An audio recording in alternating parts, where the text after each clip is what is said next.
everybody. It's such an honor to join you here today on the lands of the Squamish, the Musqueam, and the Tsleil-Waututh peoples. The topic that this film engages is deeply relevant to stolen lands, to lands that are, prioritize financialization of housing, as opposed to what it means to have a home, what it means to be located in community. When I got the email from Janice inviting me to do this role, I was so deeply honored because I've been fortunate enough to follow Khaleel's story since he was working tirelessly to address the crisis that was unfolding during the pandemic, that unfolded here as well, with a ballooning of homelessness. And he was engaged in the nuts and bolts of actually making housing, but he was also engaged in fighting against a legal system that villainized him because of municipal bylaws, because of property laws that saw him as a threat and that saw his actions as essentially illegal.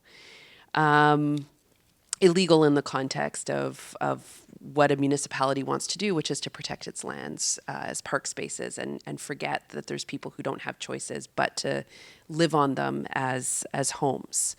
And so I've had the chance to see this film before, and it is so moving. It's just, it's one of those films that makes you sort of question why you do the work you do. Like, I think, why am I behind the scenes talking to students as a professor instead of out there doing work that actually addresses the needs that people have, that looks at people as humans and that sees them as neighbors and friends as opposed to problems. Right now, we have a terrible housing crisis. I'm sure everybody here, if you're not personally affected by it, you've read about it, or you know somebody who is renting at exorbitant rents or has faced evictions. 80% of evictions in British Columbia happen at no fault. People have not done anything wrong. They're evicted because the landlord decides to use the home for their own use. We've all heard these stories of people who can't move out of their parents' home because they can't afford an apartment. But what we often don't know about is homelessness. It's not counted in any consistent way across Canada. We actually don't know the severity of the issue. We can just see how many more encampments there are. And so this is a real issue. The film that we're going to watch is one person's attempt to do something that he could do to make it better. In the work that I do, I'm a law professor, and I can tell you that the law itself has not been very helpful in advocating for the rights of those who are living in encampments. It doesn't really push the needle as far. One of our speakers, Fiona, is going to talk about all the efforts that she's done as an advocate, and Drew will talk about what he's experienced as a person living in encampments. But the law hasn't provided the safety net, even though it should, even though we have a Charter of Rights and Freedoms, even though we have laws that say that we have a right to housing. And so what that means is we have people like Khaleel who are essentially creating homes for people. And they're doing it because it's right.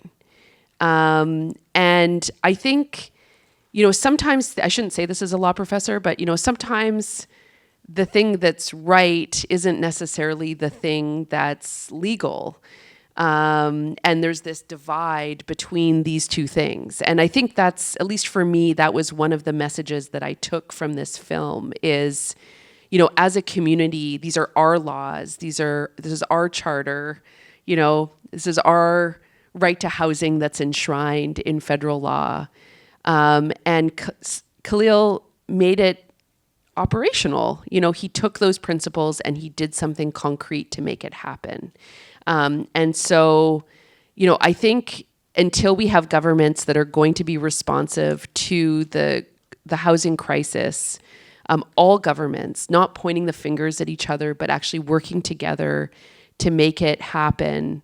I hope that we have more people like Khaleel who are able, who have the capacity to fight for what is right. And so I'll conclude there, but just so many thanks to you for being here and for watching this film. And I really look forward to your questions at the end. So thank you.